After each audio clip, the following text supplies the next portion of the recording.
Boa noite, pessoal. Eu sou o Zusa, do canal do Explode Pobre.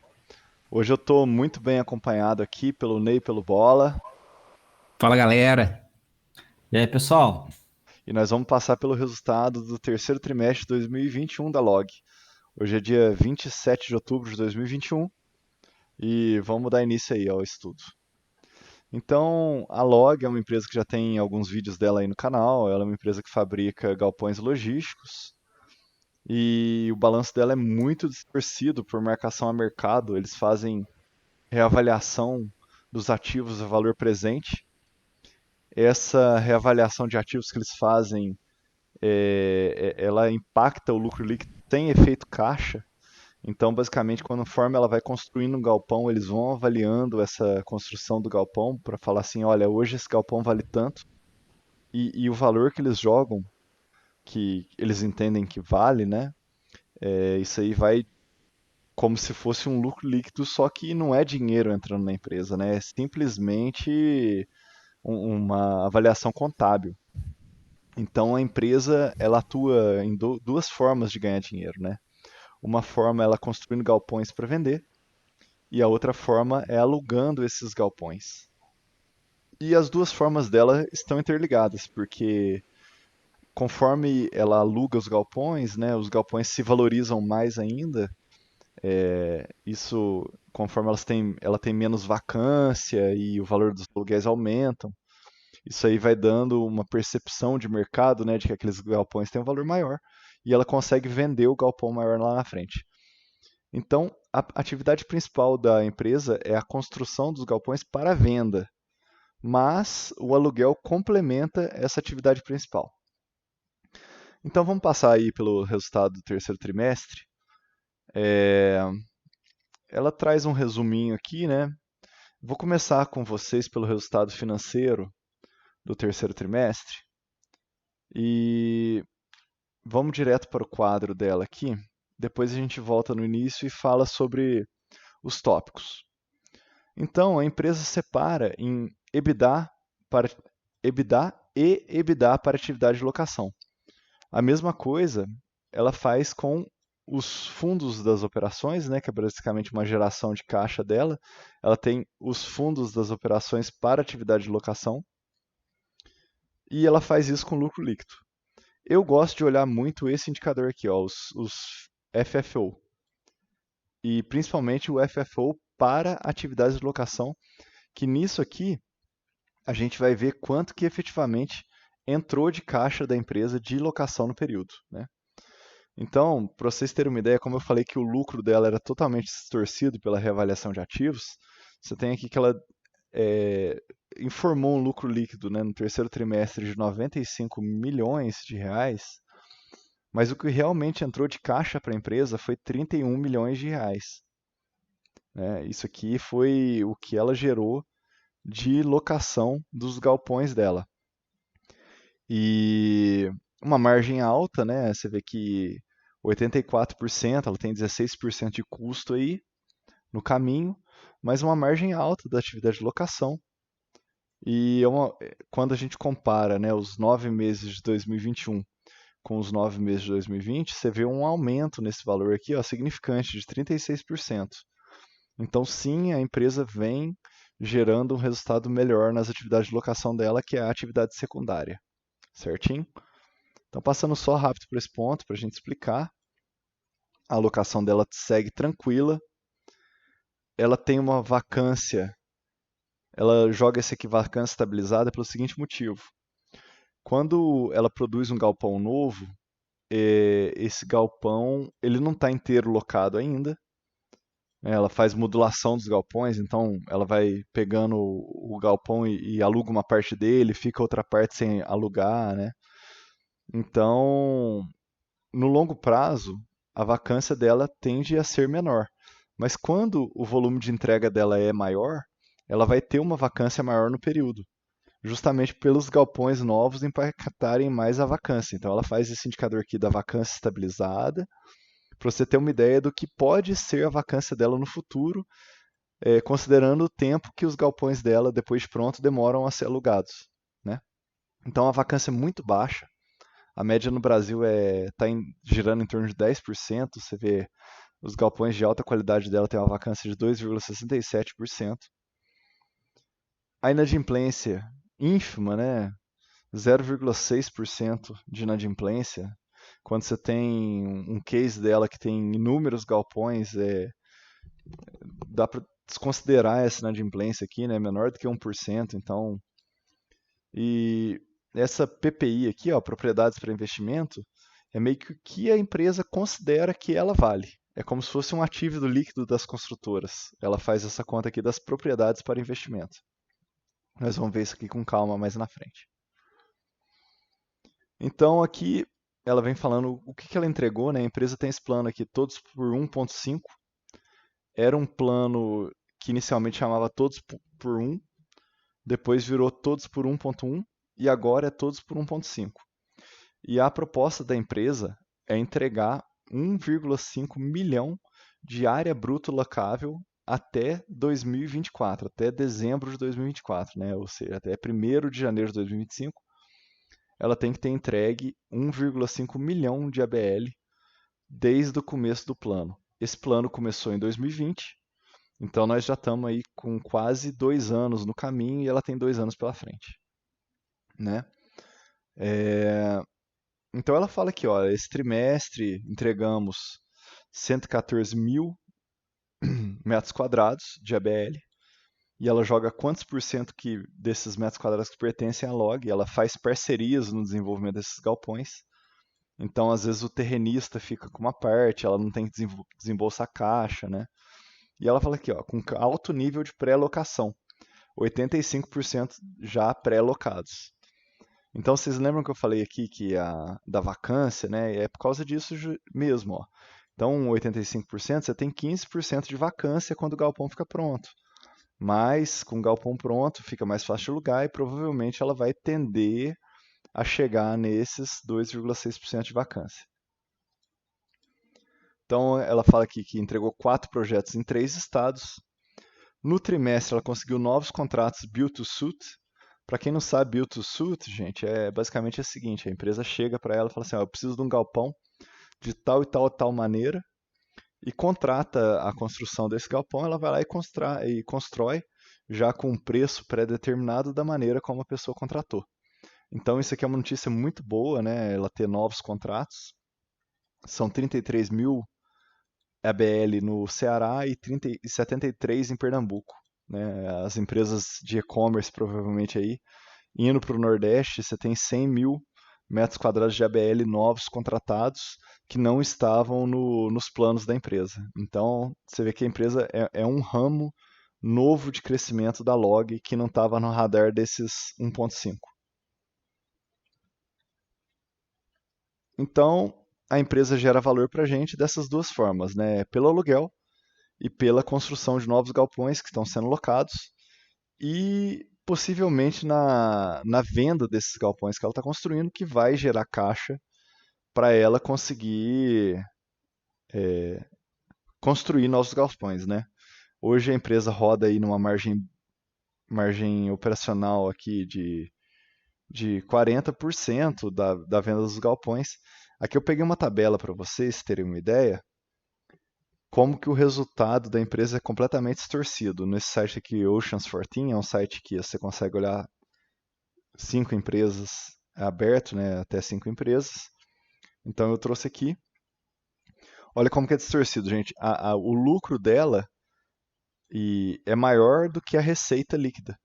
Por quê? Justamente por essas distorções sem efeito caixa que eu falei. Então, quando você quer olhar a locação da empresa, o ganho de locação, em 2021 é isso aqui, ó. É 147. Isso aqui é o que a empresa vem recebendo de locação. Mais ou menos, tá? É um pouquinho menos que isso, mas é muito próximo. Então, o resultado bruto aqui, ó, 145, é muito próximo do ganho dela de locação. Ela tem um resultado operacional não caixa, que joga o lucro dela líquido lá para cima, ó, 331 milhões. Então você tem um lucro aqui muito maior do que a receita na verdade, né? Então, ela fala aqui, ó, geramos 67 milhões. E no acumulado do ano, geramos 218 milhões. Mas isso aqui, ó, é uma geração de valor que não entrou em caixa na empresa. Só vai entrar se a empresa vender no galpão no valor que ele está avaliado. Tá? E com essa alta taxa de juros, o mercado percebe um pouquinho isso, né, essa dificuldade da empresa de vender os ativos, porque quem é cliente dela? Muito provavelmente fundos imobiliários que vão comprar os galpões dela, né, diluídos, vai comprar um pouquinho de cada galpão para dar uma renda para aquele cotista do fundo imobiliário. Se a taxa de juros está alta, como que eu vou explicar isso? Se a taxa de juros está alta, o retorno do fundo imobiliário também tem que crescer para justificar os cotistas quererem colocar dinheiro naquele fundo. Então ela tem que comprar os ativos mais baratos da log, né? Ela tem que comprar, pagar um valor menor para ela ter o mesmo retorno que ela teria em termos de yield. Então o mercado vê isso, né? Ninguém é bobo e está batendo na empresa pra caramba. A questão é se ele está batendo muito ou não. Aqui ela fala sobre uma captação de dívida que ela fez, né? De recursos, a CDI mais 1,23%, 450 milhões de reais, é considerável. A empresa agora tem uma posição de caixa aí de 1,1 bilhão, né? Uma posição muito forte para ela desenvolver o plano dela aí. É outra forma de funding da empresa, além da reavaliação de ativos. Então ela fala aqui sobre os drivers de crescimento dela. Ela tem dois grandes drivers que são a migração das empresas de galpões tradicionais para galpões classe A, que são os que ela produz, que tem pé direito mais alto, piso nivelado a laser e várias outras vantagens, né, que a empresa anuncia. E outro driver, Só, pode só um falar. breve comentário. Isso é conhecido como flight to quality, né? É uma busca por melhores ativos. Você tem disponibilidade de ativos classe A no mercado, você está lá num ativo ruim, você renegocia, sai do seu ativo ruim e vai para um ativo melhor. Uhum. E outro driver grande de crescimento é o e-commerce, que faz com que as empresas vinculadas ao e-commerce, né, elas estejam buscando esses novos mercados consumidores nos rincões do Brasil. Então, tentando construir centros de distribuição cada vez mais próximos dos grandes centros populacionais, né, que você tem no Nordeste, no Norte e no Centro-Oeste, justamente para ter um atendimento célere para essas pessoas que moram em locais que estão mais afastados do Sudeste, né, que é o grande centro populacional, para que o e-commerce atinja essas pessoas também. Então, o e-commerce é um grande cliente da Log e é um driver de crescimento aí. Então, ela põe aqui, né, os terrenos que ela precisa para fazer o plano dela de todos por 1,5. Ela já adquiriu 1,3 milhões de ABL, está negociando 95, tem 86 milhões a prospectar para ela chegar no 1,5 que ela quer. Então, assim, a empresa praticamente já adquiriu todo o land bank que ela precisa para executar o plano dela. E ela tem um caixa robusto de 1,1 milhões, né? Então, a gente tem aqui que a aquisição de terrenos para a empresa não vai ser problema ela conseguir esses 200 milhões que faltam aqui nesses próximos 2 anos. 200 mil metros quadrados. Então aqui eu falo justamente do Flight Quality, que a gente comentou, o e-commerce no Brasil. Aqui é o gráfico que ela vê, aonde que ela imagina que o e-commerce chega, né, até 2025.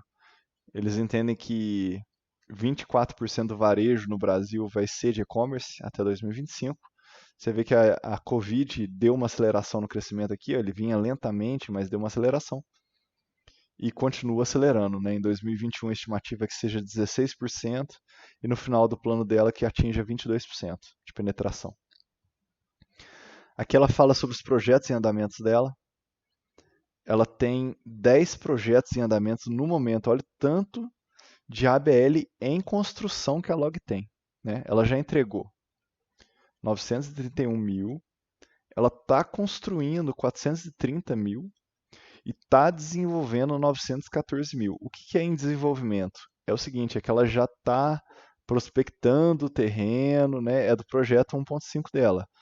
Ela está prospectando, ela tem um plano de construir, ela já está fazendo projeto arquitetônico, já está mexendo com a prefeitura para construir.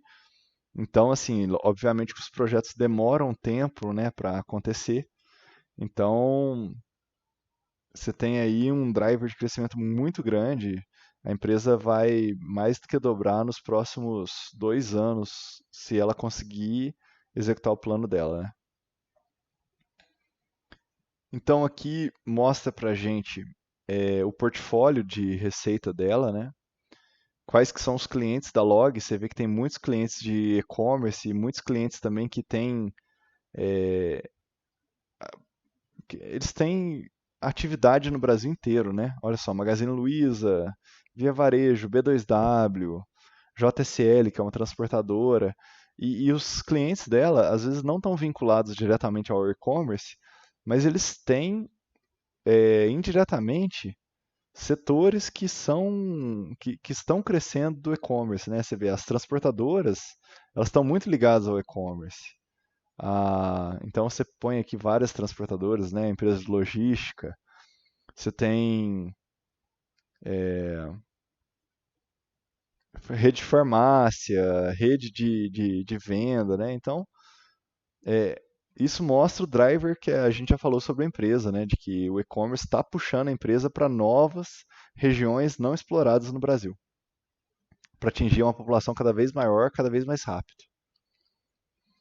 Aqui a concentração de clientes da empresa mostra o risco, né, dela perder o maior cliente dela. Hoje o maior cliente dela é aqui, ó, 7,3% da receita dela vem do maior cliente. Então, mostra que a empresa está bem pulverizada em termos de clientes.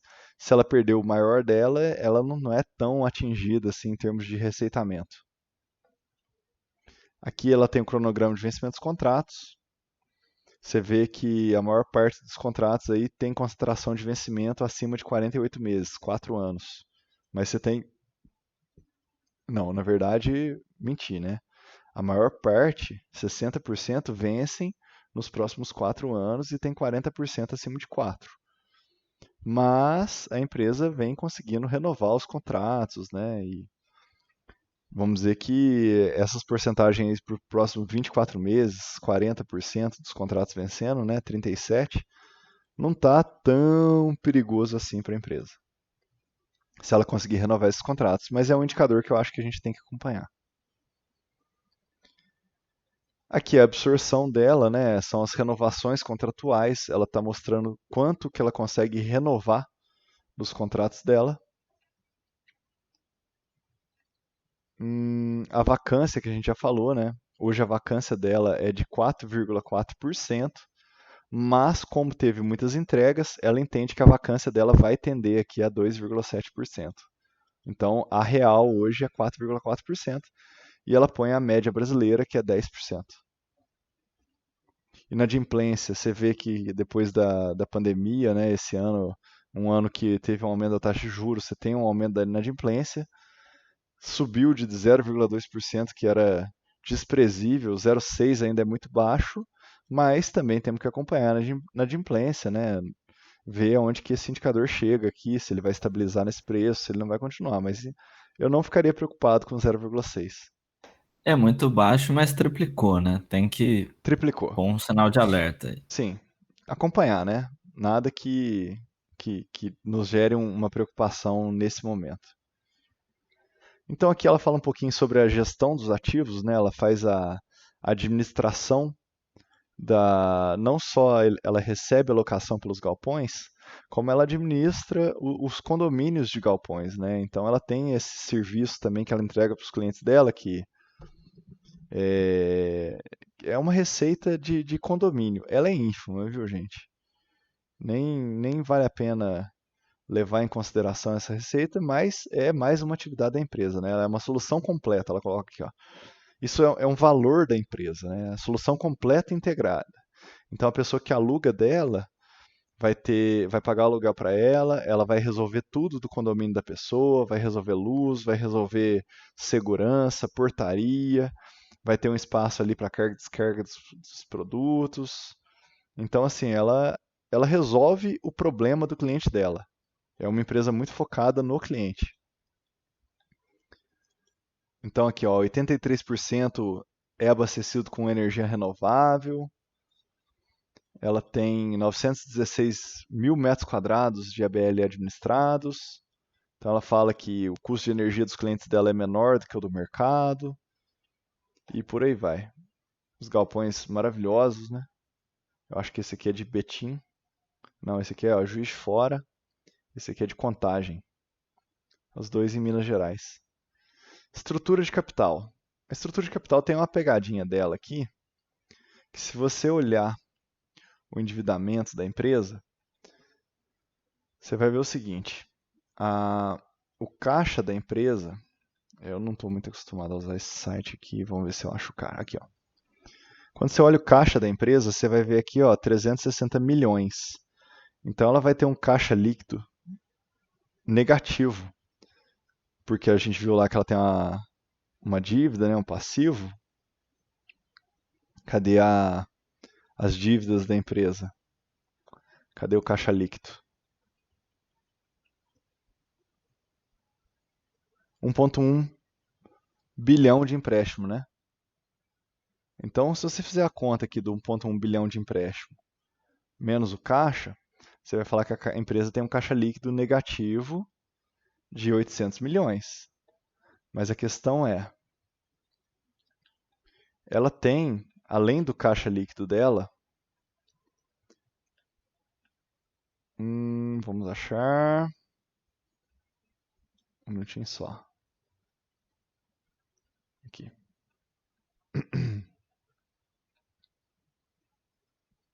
Vamos lá.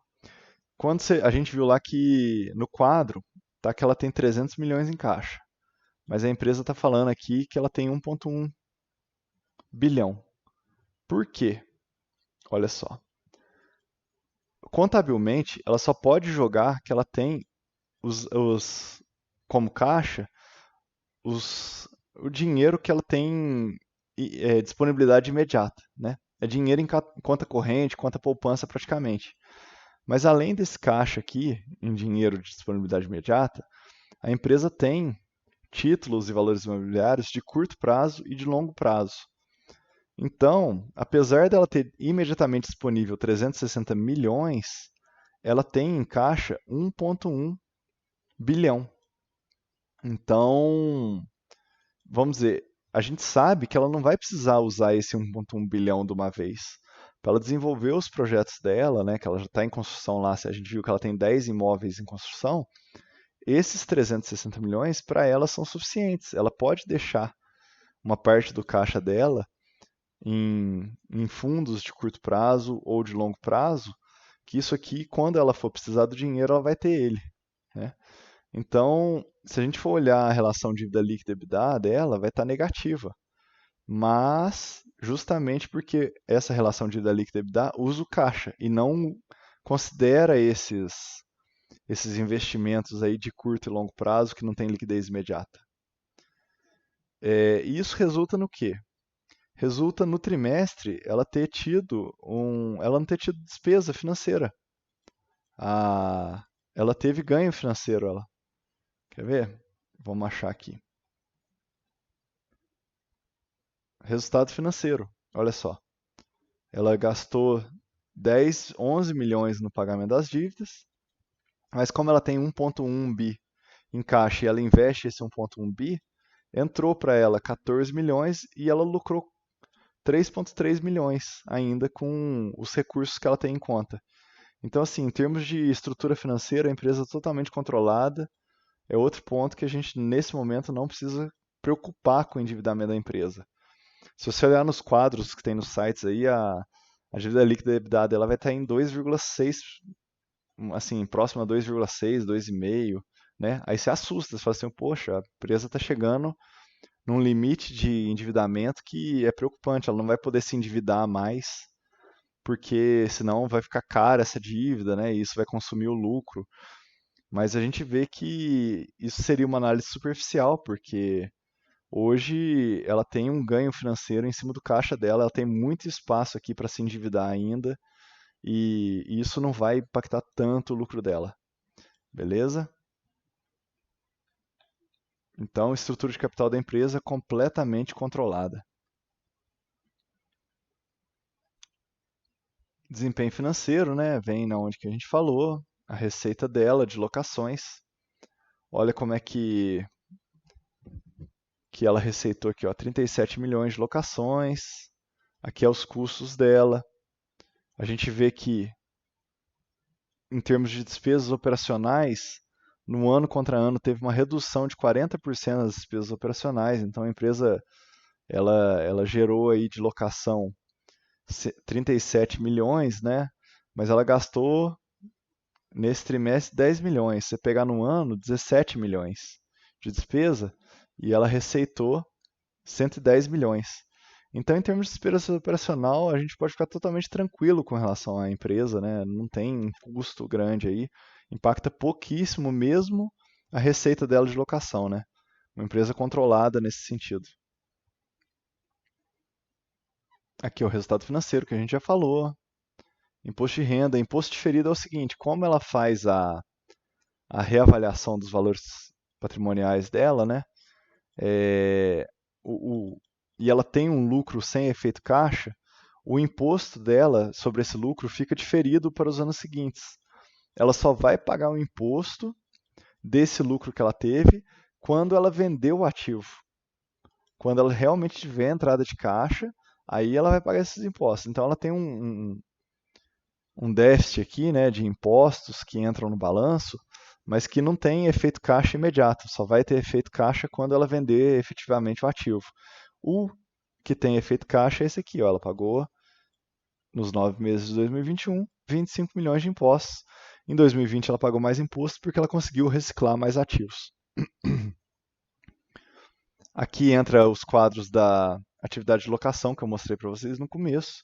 Eu gosto muito de olhar esse Funds from Operations aqui, FFO, para atividade de locação especificamente, que mostra quanto de dinheiro que a empresa lucrou esse ano, os 3 meses de 2021, né, os 9 meses de 2021, 3 trimestres, entrou 90 mil de caixa para ela das atividades de locação, 90 milhões. Ela faz um bridge aqui entre o FFO de 2020 para 2021, mas ela joga o FFO inteiro, né, do lucro dela, que entra os resultados não caixa aqui também. Então eu gosto muito de olhar essa linha aqui, ó. E não tanto a tabela como um todo, né? A tabela como um todo a gente só visualiza o que ela está gerando de valor por meio da outro tipo de operação dela, que é a reavaliação de ativos. Então tem um lucro líquido aqui, que da mesma maneira como o FFO ele é impactado, né, por essas questões contábeis. E o lucro líquido da atividade de locação dela aqui, você tem 31 milhões, muito próximo do FFO dela. E o lucro do trimestre também, muito próximo do FFO, né, sem efeito caixa. Aqui tem um bridge do caixa da empresa, né? Você teve um grande aumento pela captação de debêntures aqui, ó. Um pouquinho pela venda de ativos, né? Aqui está o que a empresa investiu, mais um caixa de 1,1 bi, como a gente viu, completamente equilibrado com relação à dívida dela.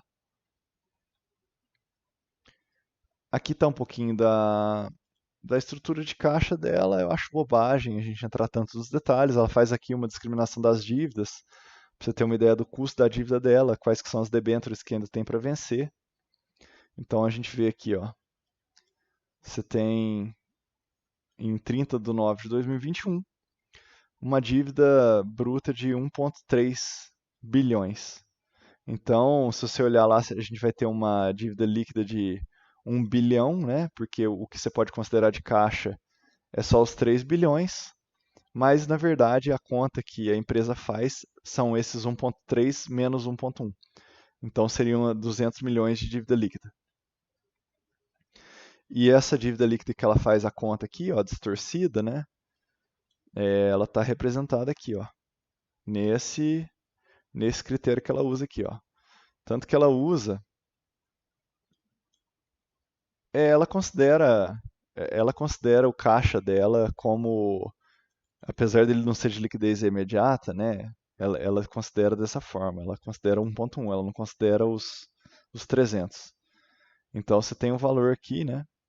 Dívida líquida EBITDA de 0,7, mas como houve a venda de ativos, vai entrar um dinheirinho para ela ainda, então ela está jogando 0,4. Muito controlado, a empresa tem um espaço grande para se endividar aí, para ela cumprir esse 1,5.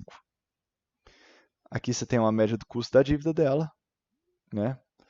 E assim, muitos questionam, né, com aumento da taxa de juros, o quanto que a empresa vai ser impactada, já que ela se endivida, né, para construir os novos galpões. E aí a conta que as pessoas fazem é o spread, né? É tipo quanto que ela ganha alugando o galpão para quanto que ela paga no custo da dívida. E para a empresa vem fazendo sentido pegar dívida para construir novos galpões. Ela entende que dessa maneira ela gera valor para o acionista. Nesse balanço aqui ela não mostrou o spread, mas se a gente procurar balanços mais antigos, a gente vai ver o spread. Então, assim, é um plano de desalavancagem da empresa. Quando a taxa de juros está baixa, para ela é muito bom, né? Ela consegue pegar um juros barato, construir um galpão sem custo de capital próprio praticamente nenhum, né? Custo de capital próprio zero. Ela usa capital de terceiros para construir o galpão e ganha no spread aí entre o que ela aluga, que era próximo a 12, 10%, e o custo da dívida. Como os nossos CDI já está aí beirando 6, 7%, esse spread está ficando pequeno, né? E o mercado está olhando isso.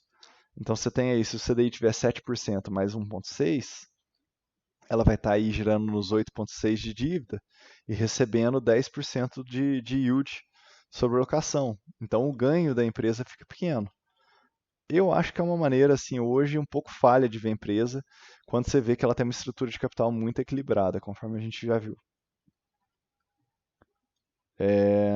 Aqui é o cronograma de amortização da dívida, né? Ela não informa qual que é o duration, mas completamente equilibrado dentro do caixa dela, né? A gente viu que ela tem um caixa de 1,1 bi, então se você somar aqui 200 mais 200 mais 200, você tem aqui praticamente até 2026 o caixa dela dá conta de pagar as dívidas hoje, né? Então o programa 1.5 está totalmente dentro aqui do que ela tem de caixa, em termos de pagamento de dívida.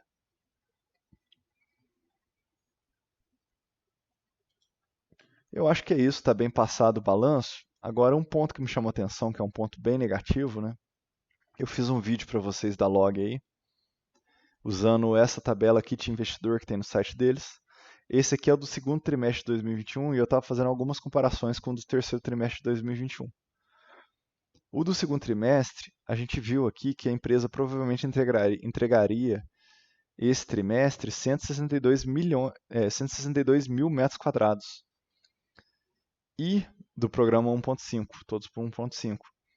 Mas o que ela entregou, na verdade, quando você olha o terceiro trimestre, foi. Cadê a barrinha? Aqui.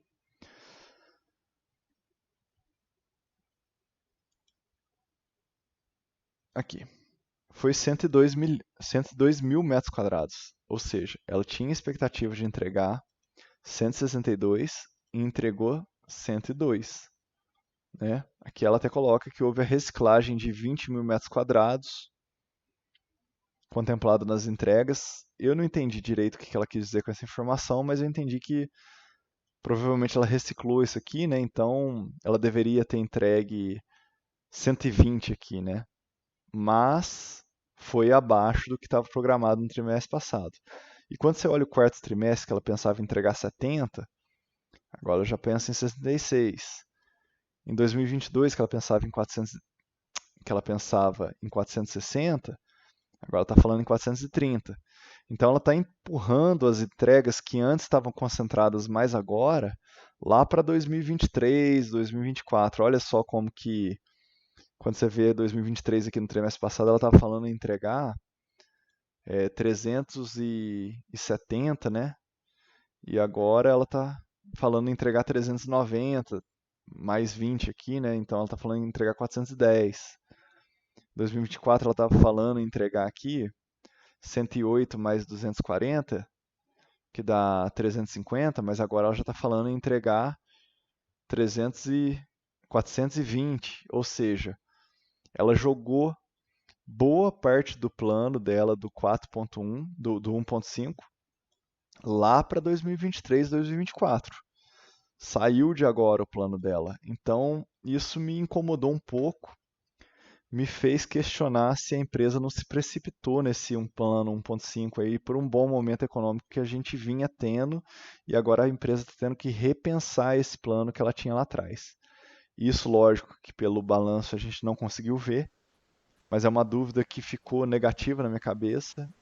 Vamos assistir o webcast amanhã para ver se eles falam alguma coisa sobre isso.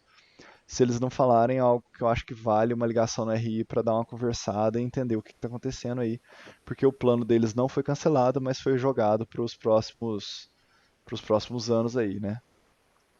E o último aspecto que eu quero ver com vocês aqui, que é um aspecto que eu achei positivo que saiu nesse trimestre, que o valor médio do metro quadrado da área locável deles pulou aqui de R$ 15 para 17, próximo a R$ 17, né? Então, como ela tem uma área locável maior já nesse trimestre e o valor do aluguel aumentou, ela vai ter um ganho recorrente aí da locação maior, provavelmente no quarto trimestre de 2021.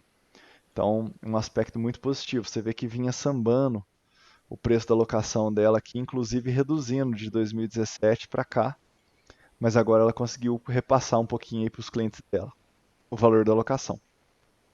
Quando a gente olha em. Eu acho que é isso, né? Não vamos entrar em muito detalhe. Ela fez o desenvolvimento, o desinvestimento do retail dela, né? Que ela está focando só em galpão. A parte de retail dela está desinvestindo. A parte de retail realmente é bem pior do que a parte de galpão. Ela tem uma vacância muito maior, olha só. Aqui é a vacância do retail dela, ó, 20% de vacância. E aqui é a vacância do galpão, 4.4. Então ela vem vendendo os retail e ficando só com galpão.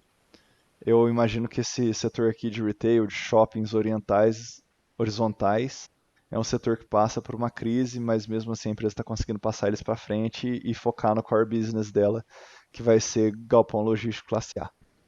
É isso aí, galera. Vocês querem fazer algum comentário, Ney Bola? Zusa, venda não teve, pelo que você falou aí, não houve venda, No trimestre parece que não, certo? mas no trimestre passado teve. Às vezes teve uma entrada de caixa de vendas dos trimestres anteriores, mas a venda em si esse trimestre não teve. Ela está construindo, ela segue no plano dela, mas ela está tendo dificuldade em vender os ativos. Já corroborando aí com a sua preocupação, né, do momento econômico e da empresa ter feito um plano muito otimista numa situação realmente muito favorável Uhum. e acaba dependendo bastante da macroeconomia, né? O problema dela não ter a venda do ativo é que ela deixa de conseguir ter essa reciclagem, né? Ela tem uma margem bruta de venda de 40%, então basicamente com um galpão que ela vende, ela quase que constrói dois, né? E ela passa a depender mais de financiamento bancário, né? Que é uma forma de funding dela. Esse Sim. ano ela tentou fazer um follow-on, mas ela botou preço no follow-on dela, era tipo R$ 33. E o follow-on dela subiu no telhado, porque o mercado bateu nela, o preço ficou abaixo dos R$ 33 perto da data do follow-on. E aí, obviamente, ninguém ia aportar na empresa, porque se você pode comprar mais barato no mercado, para que você vai pagar mais caro no follow-on, né? Então ela tem essas três formas de funding. Ela tem o follow-on, ela tem o- a, reava- a reciclagem, né, que é a venda dos ativos já construídos, e ela tem o financiamento.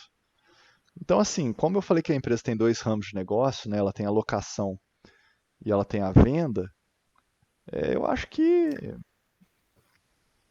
que assim, ela ainda tem um espaço para se financiar, né? Isso não vai impedir o crescimento dela. Não, o que vai impedir o crescimento dela que eu vejo hoje é realmente a não execução do plano por algum É. motivo.